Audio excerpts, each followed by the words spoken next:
Hello and welcome to my tiny tarot practice.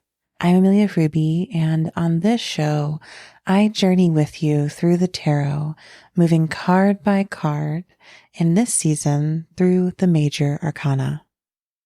This fifth and final season of the show is sponsored by Tarot for Creative Spirits by Cecily Saylor, which is a beautiful book providing creative prompts and reflection questions for every card in the tarot. You can head to the show notes for an exclusive discount code and the link to purchase your copy. Today's card is the Chariot. In the Rider-Waite-Smith edition of the tarot, the Chariot depicts a person in a chariot. The chariot appears to be made of stone and is helmed by two sphinxes, a black sphinx to the left of the card and a white sphinx to the right. The charioteer is dressed in a suit of armor that is blue and silver and appears to have crescent moons on each shoulder. They're facing straight ahead, holding a blue wand in one hand. There are veils with stars over them at the top of the chariot, and behind them we see a city and a river. The Chariot card is often interpreted as forward motion.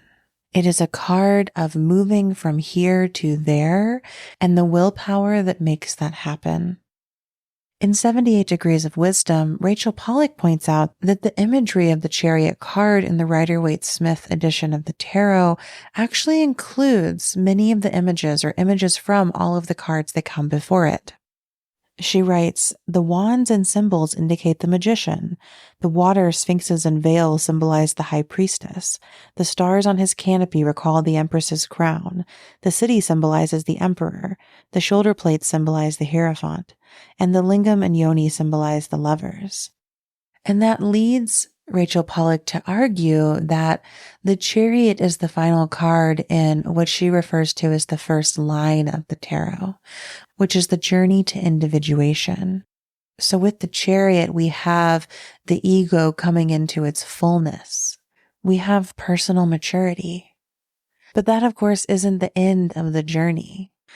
As I spoke about in the trailer for this season, with the first line of the tarot, we explore consciousness. Again, that coming into personal maturity. And then from there, we step into the subconscious, the search for who we really are. And from there into the collective conscious, the spiritual awareness of our interconnected being. But the Chariot is an important moment. It's a moment of recognizing the power of being human and the power of our own will. As Jessica Dorr reminds us in Tarot for Change, the Chariot is the card of willpower and its limits. We can do so much just by setting our minds to it, just by acting in the world, but we can't do everything that way. If we remember from the lessons of the magician and the high priestess, sometimes we are making the magic, sometimes we are receiving the magic. Sometimes we have to act and sometimes we have to surrender. With the Chariot, we see the culmination of this understanding of our own willpower and also the recognition that willpower itself is perhaps not enough for everything. Thus, many people point out that the Chariot is a card of moving from here to there, but the image of this card in the Rider-Waite-Smith version of the tarot is not in motion. And we do see some of the other cards in motion, some of the knights are in motion. There is movement in this deck, but the Chariot stands still. The charioteer has come to the moment of owning and understanding their willpower, but is now on the precipice of turning that within to better know themselves. On a personal note, the Chariot is my soul card as derived from the numerology of my birth date, which adds up to the number 7. And I do find that I'm always orienting toward the world through my will. What do I desire and how can I bring that to life? And my will is powerful.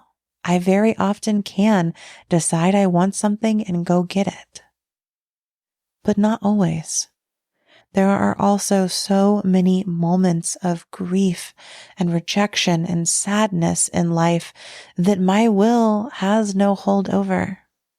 None of us do. My chariot cannot take me everywhere. No one's can. And so with this card, I think we're invited to consider how much agency we do have, how much we can do and accomplish, how far we can take ourselves, as well as what is beyond our limit, what is beyond our reach. Forward motion and action cannot resolve everything. But if you pull this card in a reading, they may perhaps be the medicine you need in this moment.